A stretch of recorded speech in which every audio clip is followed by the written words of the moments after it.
बुद्धवंदनेला आणि धम्मपठनाला सुरुवात करूयात. अरहं सम्मा संबुद्धो भगवा बुद्धं भगवन्तं अभिवादेमि. स्वाख्यातो भगवता धम्मो धम्मं नमस्सामि. सुपठिपन्नो भगवतो सावकसंघो संघं नमामि. ओकासवन्दामि भन्ते द्वारतयेनं कथं सब्बं अपराधं खमतु मे भन्ते. द्वितीयंपि ओकासवन्दामि भन्ते द्वारतयेनं कथं सब्बं अपराधं खमतु मे भन्ते. तथियंपि ओकासवन्दामि भन्ते द्वारतयेनं कथं सब्बं अपराधं खमतु मे भन्ते. ओकास अहं भन्ते त्रिशरणेन सद्धि पंचशीलं धम्मं याचामि. अनुग्रहं कथवा शीलं देत मे भन्ते. द्वितीयंपि ओकास अहं भन्ते त्रिशरणेन सद्धि पंचशीलं धम्मं याचामि. अनुग्रहं कथवा शीलं देत मे भन्ते. तथियंपि ओकास अहं भन्ते त्रिशरणेन सद्धि पंचशीलं धम्मं याचामि. अनुग्रहं कथवा शीलं देत मे भन्ते. नमो तस्स भगवतो अरहतो सम्मा संबुद्धस्स. नमो तस्स भगवतो अरहतो सम्मा संबुद्धस्स. नमो तस्स भगवतो अरहतो सम्मा संबुद्धस्स. बुद्धं शरणं गच्छामि धम्मं शरणं गच्छामि संघं शरणं गच्छामि. द्वितीयंपि बुद्धं शरणं गच्छामि द्वितीयंपि धम्मं शरणं गच्छामि द्वितीयंपि संघं शरणं गच्छामि. तथियंपि बुद्धं शरणं गच्छामि तथियंपि धम्मं शरणं गच्छामि तथियंपि संघं शरणं गच्छामि. पाणातिपाता वेरमणि सिक्खापदं समादियामि. अदिन्नदाना वेरमणि सिक्खापदं समादियामि.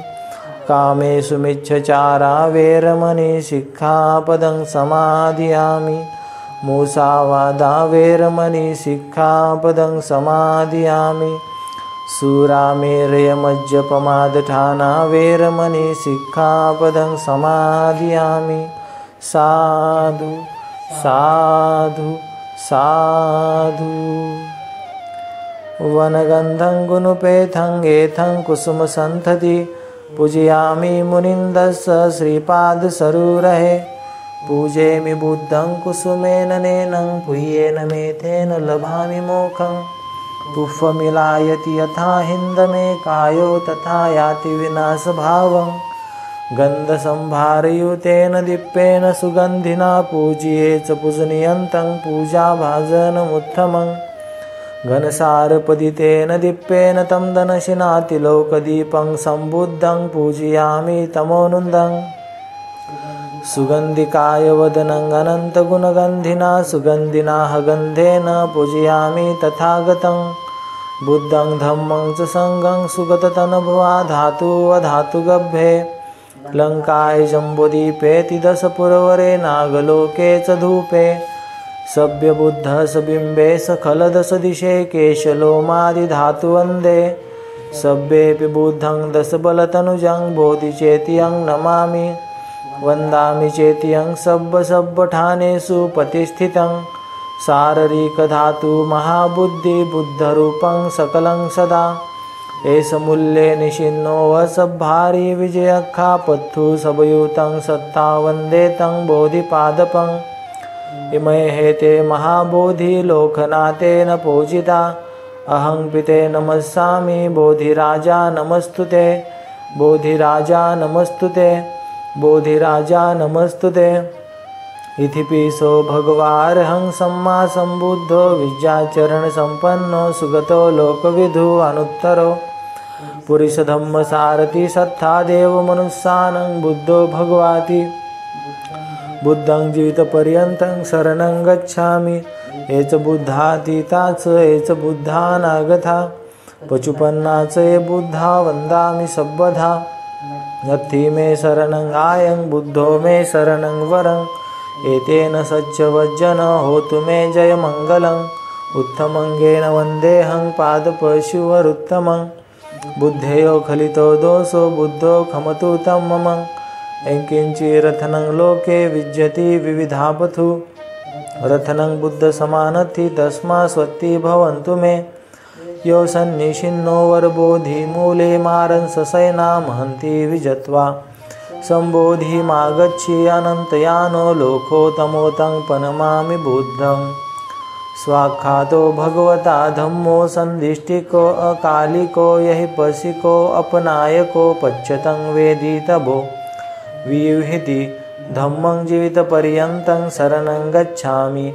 एच धम्मा अतीताच एच धम्मा अनागता पचुपन्नाच ये धम्मा वन्दामि सब्बधा नत्थि मे शरणं आयं धम्मो मे शरणं वरं एतेन सच्चवज्जन होतु मे जय मंगलं उत्तमंगेन वन्देऽहं धम्मं संक्तिविदोतमं धम्मेयो खलितो दोषो धम्मो खमतु तं मम एंकिंचिरथनं लोके विज्यति विविधापथु रथनं धम्म समानथि तस्मा स्वत्ति भवन्तु मे अस्थांगिको अर्योपथो जनानं मोक्षापवेशा उजुकुवमग्गो धम्मायं सन्ति करो पनीथो नियानिको तं पनमामि धम्मं सुपटिपन्नो भगवतो सावक संघो उजुपटिपन्नो भगवतो सावक संघो न्यायपटिपन्नो भगवतो सावक संघो सामीचिपटिपन्नो भगवतो सावक संघो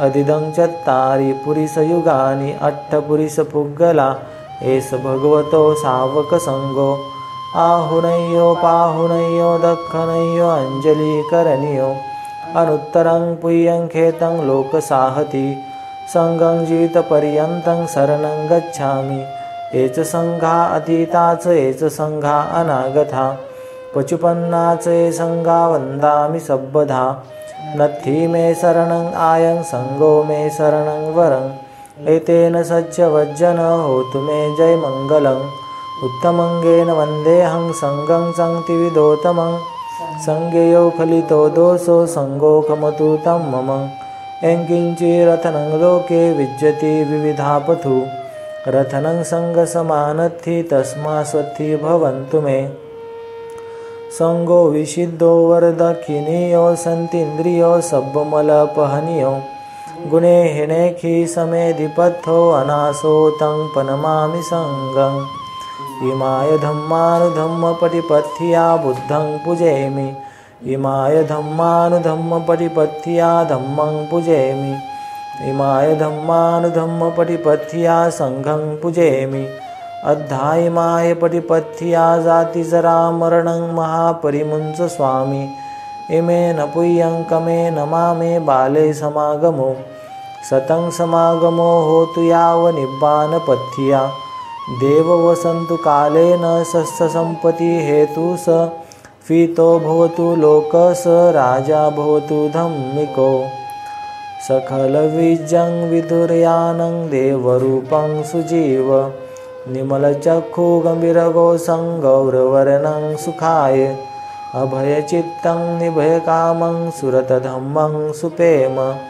विरथरज्जं सुजननेत्रं भीमरावं सरामि भीमरावं सरामि भीमरावं सरामि दिव्यप्रभरत्नतु मे साधु वरदान्तु मे अद्य कुलभूषन्तु मे भीमराजा सकल विद्यापति ज्ञान सत्संगति शास्त्र शासनमति बुद्धि तेजा पंकजा नरवरा रत्न स्वजन उद्धरा भगवंत आमचाखरा भक्त काजा चौधार संघरी शास्त्र न धरिता करी कापलारी उरी रौद्र रूपा मुक्तिपथ कोण था जीर्ण स्मूर्ती जाळीता उजळिल्यांगतिका मार्गे साजा राष्ट्रघटनाकृती शोभते भारती महामानव बोलती स्वात्त संज्ञा शरणबुद्धासमे शरणधम्मासमे शरणसंघासमे भीमराजा भीमराजा भीमराजा। आज आपण पाहणार आहोत संसरण, आत्म्याचा एका देहातून दुसऱ्या देहामध्ये प्रवेश म्हणजेच संसरण। भगवान बुद्धांनी पुनर्जन्म प्रवचिला आहे, परंतु त्यांनी आत्म्याचे संसरण एका देहातून दुसऱ्या देहात प्रवेश प्रवचिले नाही। भगवान बुद्धांनी दोन परस्पर विरोधी सिद्धांतांचे प्रवचन केले, असे त्यांच्यावर दोषारोपण करणारे काही कमी लोक नव्हते।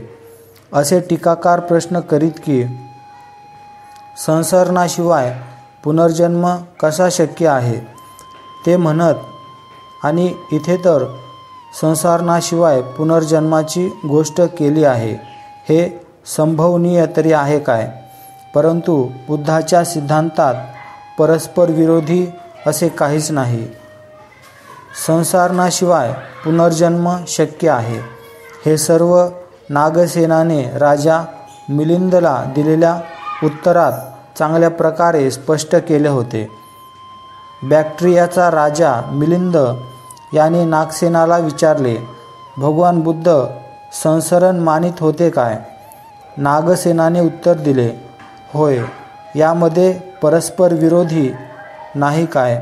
नागसेन म्हणाला, नाही, आत्म्याशिवाय पुनर्जन्म संभवनीय आहे काय? नागसेन म्हणाला, अर्थातच निश्चित शक्य आहे। हे कसे शक्य आहे हे समजावून सांगा बरे। नागसेन, जिथे संसरण नाही तिथे पुनर्जन्म कसा शक्य आहे? राजाने विचारले। शक्य आहे, कसे शक्य आहे हे उदाहरण देऊन स्पष्ट करावे। राजा, समज माणसाने एक दिवा दुसऱ्या दिव्याने पेटवला, तर असे म्हणता येईल काय की पहिल्या दिव्याने दुसऱ्याच्या जागी संसरण केले? अर्थात नाही। राजा, त्याप्रमाणेच संसरणाविना पुनर्जन्म शक्य आहे, याची अधिक उदाहरणे देऊन स्पष्ट करावे। बाळपणी आपल्या गुरुपासून शिकलेली एखादी कविता, हे राजा, तुला आठवते काय? होय, आठवते। तर मग त्या कवितेचे गुरुमुखापासून संसरण होऊन ती तुमच्या मुखात आली काय? अर्थातच नाही। याप्रमाणेच संसरणाविना पुनर्जन्म होतो। वा छान नागसेन! नागसेन, आत्मा अशी काही चीज आहे काय? यथार्थ दृष्टीने पाहिले असता राजा, आत्मा अशी काही चीज नाही। वा छान नागसेन, असा राजा म्हणाला। गैरसमजुतीचे कारण। भगवान बुद्ध जो उपदेश करीत तो ऐकणारा श्रोतवृंद भिक्खूंचा असे। कोणत्याही एका विषयावर भगवान बुद्धांचे म्हणणे काय आहे ते भिक्खूंनीच लोकांपर्यंत पोचविले। लेखनकला अद्यापही विकसित झाली नव्हती, त्यामुळे भिक्खूंनी जे ऐकले ते पाठ करून ठेवावे लागे। प्रत्येक भिक्खूंनी जे काही ऐकले ते जसेच्या तसे पाठ करून ठेवण्याची त्यांची काळजी घेतली पाहिजे होती, आणि ती काळजी घेतली नाही। परंतु असे काही भिक्खू होते, त्यांनी ते पाठ करून ठेवणे हा आपला व्यवसायच केला। त्यांना भनक म्हणत। बौद्ध त्रिपिटक आणि अट्ठकथा हे साहित्य समुद्रासारखे विशाल आहे। ते सर्व पाठ करणे म्हणजे असाधारण काम होते। पुष्कळ वेळा भगवान बुद्धांनी जो उपदेश केला त्यांचे वृत्तांत कथन यथार्थ झाले नाही। भगवान बुद्धांच्या जीवनकाळी त्यांच्या उपदेशाचे गैरकथन झाल्याच्या गोष्टी त्यांच्या निदर्शनास आल्या होत्या। उदाहरण म्हणून अशा 5 स्थळांचा उल्लेख करता येईल। पहिला उल्लेख अलगत पत्त सुत्तात आहे। दुसरा महाकम्म विभाग सुत्तात, तिसरा कनकठ्ठल सुत्तात, चौथा महातानसंख्य सुत्तात आणि पाचवा जीव सुत्तात. अशा प्रकारे तथागतांच्या उपदेशाचे गैर निवेदन कदाचित अनेक स्थळी झालेले असावे. कारण भिक्खू भगवान बुद्धापाशी जाऊन अशा प्रसंगी आम्ही काय करावे असे विचारताना आढळतात. कर्म आणि पुनर्जन्म या विषयासंबंधी विशेषतः बुद्धोपदेशाचे निवेदन अनेक वेळा वस्तुस्थितीत सोडून झालेले आहे. कर्म आणि पुनर्जन्म या विषयाच्या सिद्धांतांना ब्राह्मणी धर्मातही स्थान आहे.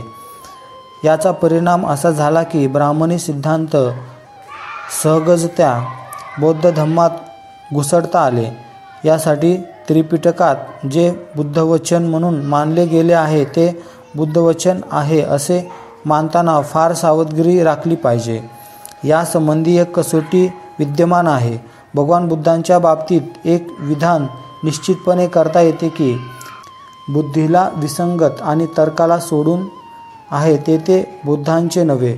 म्हणून इतर गोष्टी यथायोग्य असून जे बुद्धाला व तर्काला धरून असेल ते बुद्ध वचन मानायला प्रत्ययवाद नाही. दुसरी गोष्ट अशी की जी चर्चा मनुष्याच्या कल्याणाला पोषक नाही अशा चर्चेत फंदात भगवान बुद्ध कधीच पडत नाहीत. म्हणून जे माणसाच्या कल्याणाला पोषक नाही ते बुद्धाच्या नावावर खपविले जात असले तरी वस्तुतः ते बुद्धवचन म्हणून मानता येणार नाही. तिसरी एक कसोटी आहे ती ही की भगवान बुद्धांनी ज्या विषयासंबंधी ते निश्चित आहे आणि ज्या विषयासंबंधी ते निश्चित नाहीत अशी विषयांची दोन प्रकारात वर्गवारी केली होती. जे विषय पहिल्या वर्गात पडतात त्यांच्यासंबंधी त्यांनी आपले विचार निश्चयात्मक व अंतिम अशा स्वरूपाचे मांडले आहेत. जे विषय दुसऱ्या वर्गात पडतात त्यासंबंधी त्यांनी आपले विचार व्यक्त केले आहेत, परंतु ते तात्पुरते म्हणजे बदलूही शकतात. ज्या तीन प्रश्नासंबंधी संदेह अथवा मतभेद आहेत त्यांच्या विषयाबाबत भगवान बुद्धांचे विचार काय होते हे ठरविताना त्या चर्चेच्या वेळी वरील तिन्ही कसोट्या लक्षात ठेवणे आवश्यक आहे. बुद्धवंदनेला आणि धम्मपठनाला समाप्त करूयात. सब्ब पापस अकरणं कुशलस्य उपसंपदा सचित्तपर्योदपनं एतं बुद्धानुशासनं धम्मं चरे सुचरितं नतं दुचरितं चरे धम्मचारी सुखं सेति अस्मि लोके परं च न तावता धम्मधरो यावता बहुभासति यो जपंपि सुतवान् धम्मकायेन पश्यति सवे धम्मधरो होति यो धम्मनप्पमजति नत्थि मे शरणं आयं बुद्धो मे शरणं वरं एतेन सच्चवज्जेन होतु मे जयमङ्गलं नत्थि मे शरणं आयं धम्मो मे शरणं वरं एतेन सच्चवज्जेन होतु मे जयमङ्गलं नत्थि मे शरणं आयं संघो मे शरणं वरं एतेन सच्चवज्जेन होतु मे जयमङ्गलं. नमो बुद्धाय, नमो धम्माय, नमो संघाय, नमो भीमाय. साधु साधु साधु. बुद्धं नमामि, धम्मं नमामि, संघं नमामि.